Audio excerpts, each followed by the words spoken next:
If someone were ill, what would you do to help them? You would most likely give them medication and make sure they get as much rest as possible, right? But what if this person was mentally ill? What would you do and how would you help them? To this date, it is still challenging for people to deal with mental illnesses, and it's even harder for them to accept the fact that this is normal. It is not something that we should be ashamed of, and yet, if someone does come out and tell others that they have a mental illness, they are viewed entirely differently. And this is inappropriate. In Canada, it is reported that 1 in 5 Canadians face a mental illness every year. With the numbers so high, it is absurd how people are still looked down because they are open to the fact that they have a mental illness.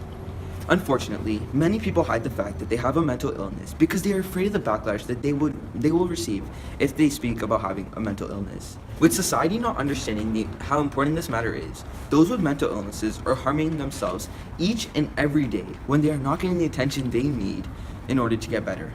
The horrible opinions formed by others force people with mental illness to stay quiet and not get it checked by a doctor.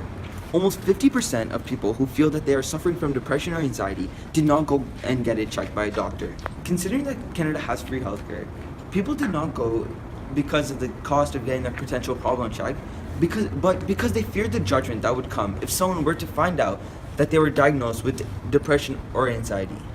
This fear is not reasonable, and the view on those with mental illnesses needs to change, and it needs to change now. Mental illness is also a problem for the youth. Alone, in Canada, approximately 10 to 20% of youth have a mental illness or disorder. Even with so many young Canadians finding these problems, they are still ridiculed because they had this problem. They did not choose to get the problem, and yet they are the ones at fault. It is extremely unfortunate that those with a mental illness are facing the judgment that they face. But now, it is time to change this. We must become supportive and help those struggling so that they have a reason to fight and overcome this illness. Thank you.